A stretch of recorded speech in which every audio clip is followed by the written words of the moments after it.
The Raiders were impressed with this quarterback at the NFL Combine. Shedeur Sanders could possibly fall to the Raiders at number 6.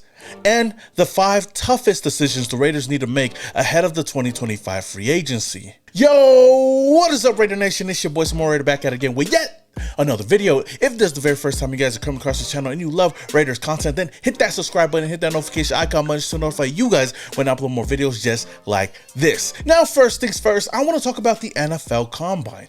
Now, of course, quarterback is the most important position for the Raiders, and there has been some quarterbacks that really impressed, a lot of people as well as the Raiders. And according to the Athletics, it seems like the Raiders came away particularly impressed with Milroe as well as Texas quarterback Quinn Ewers when going over film for both players. Now, Vinny B also added to that, saying that he views Jalen Milroe as the perfect fit for Chip Kelly's system. Take it as you will, though, because, Vinny B be hitting and missing on most of these reports. But it does seem interesting to know that the Raiders are really intrigued with what they've seen out there. Now, Jalen Milroe, his NFL Combine, he only went out there to throw, and I would say that it was a bit of a mixed bag. He had some really good throws here and there, and then he also had some questionable ones as well. Looking at what he was able to do out there, you can tell that his deep ball, his arm strength is real great. So there's definitely no question there. But looking at all his other throws, I feel like he really needs to work on his short to intermediate balls and his ball placement. There was a lot of times where he had to throw the ball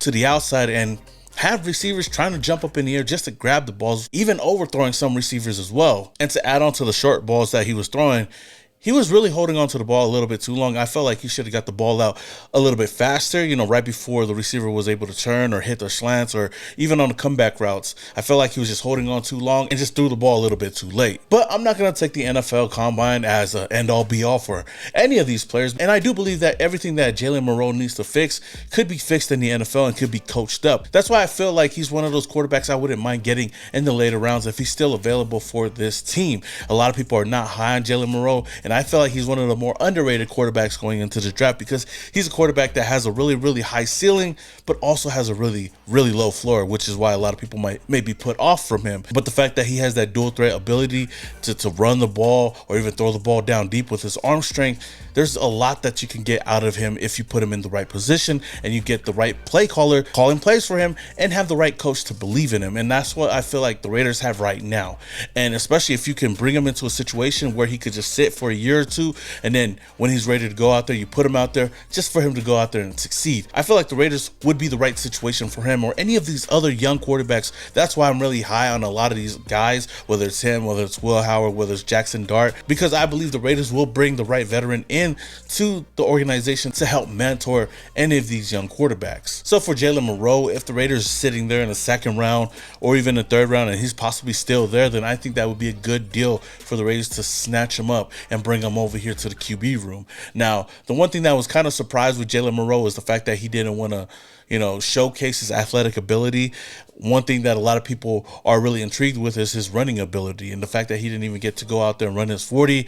I thought that was kind of questionable. Again, it's not the end-all be-all, but it would have been nice to see and help his draft stock. Now, as for Quinn Ewers, speaking as a Texas Longhorn fan, hook 'em, baby. What? He's definitely a quarterback that I wouldn't mind in the silver black as well. He's a guy that I feel like is not getting a lot of recognition. And yes, I know he had an up and down time over there with Texas, but seeing what he was able to do over there at the Combine, Quinn Ewers has one of the best throwing motions, I believe, in the NFL or even in this draft. But he's a guy that could definitely throw well and put in the right situation like Jalen Milroe could be a solid starter in the NFL for the future. And he's definitely a guy that we should keep an eye on in the later rounds if he's still available for the team. Now, one player that I want to talk about that, didn't really have a good showing at the NFL Combine was Will Howard. And according to a lot of reports, saying that his stock is slowly dropping. And maybe it's a good thing for the Raiders because knowing us and needing a quarterback, especially a guy that's played under Chip Kelly's system and was able to flourish under Chip Kelly's system, maybe having his draft stock drop down a little bit lower would help this team get him maybe in the third round. And if we're able to get him somewhere in the third round, maybe even the fourth round, I think that's a huge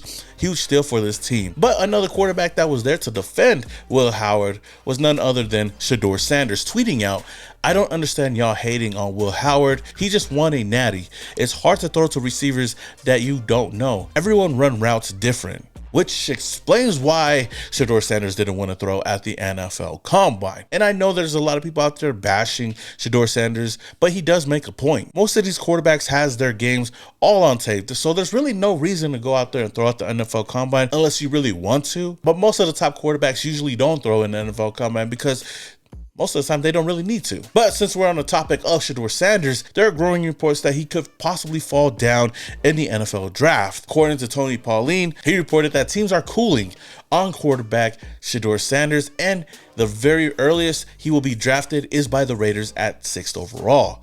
Teams are being turned away by Sanders' lack of improvement last season and his refusal to throw at the Combine and Shrine Bowl. And after reading that, my only thing about all of this is, could Shedeur Sanders possibly be doing all of this on purpose just to fall to the Raiders at number 6? I mean, before the whole offseason, Shedeur Sanders was easily a lock for the number 1 quarterback, maybe even the number 2 quarterback, not even surpassing the top 5 in this year's draft. And now there's a lot of reports saying that he's going to fall down just because he's not going to be throwing at a lot of these places, and the fact that he's just nonchalant about the whole thing. Since the Combine finished, I see multiple mock drafts where Shedeur Sanders does fall to the Raiders at number 6. Which is crazy to me. And if he is sitting there at number 6 and I'm the GM, I'm running to the podium and I'm making that selection right away. Shedeur also talked about his meeting with the Raiders at the NFL Combine, saying, I met with the Raiders here. I met with a lot of teams here. It's truly exciting being able to meet Coach Carroll and everybody with the organization and staff. So if they call me and they say,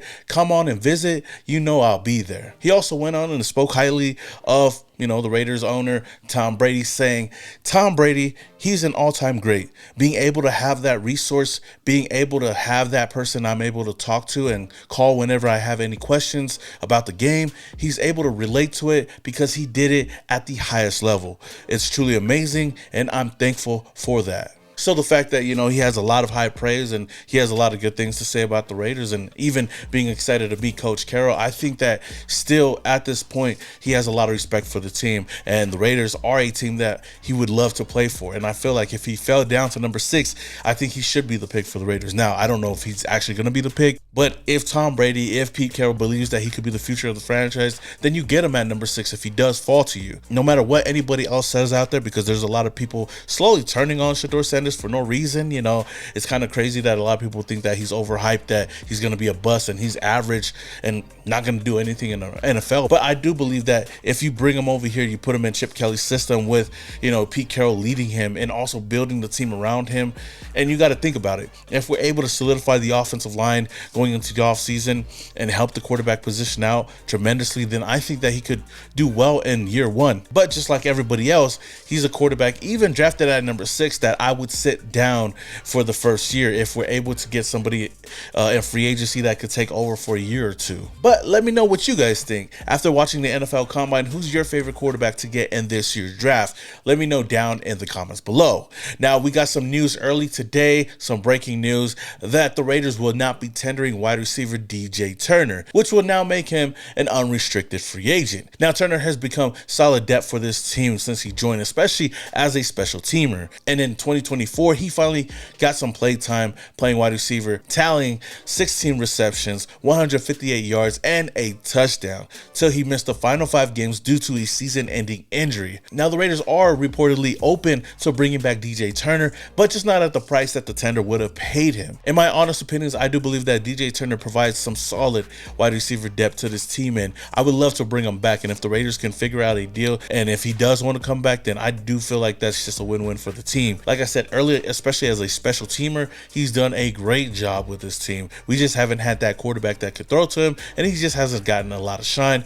Who knows how his market is going to look right now? I don't really think that there's going to be a lot of teams out there really looking for DJ Turner to join their squad, but I could possibly be wrong. We'll see once free agency starts. Now I want to talk about our free agents and the players that we're going to have to bring back to the Silver and Black. Now, I stated before, the Raiders have already brought back Isaiah Pola-Mao, which is really, really great news for the team. And knowing that the Raiders right now have the second most cap space going into the offseason, there's going to be a lot of important decisions to be made in free agency and even the draft. But the first thing that the Raiders need to do and figure out is addressing the players that we already have right now and keeping them in-house. The Raiders right now have a total of 17 players set to hit the open market, and that's not including figuring out a deal to keep Max Crosby here long term. So with that said, here are some key free agents for the Raiders and whether I feel like the Raiders should bring them back or not. The first name being Tre'Von Moehrig. Now, in 2024, Moehrig had one of his best seasons yet, starting in 17 games, posting career highs in tackles with 104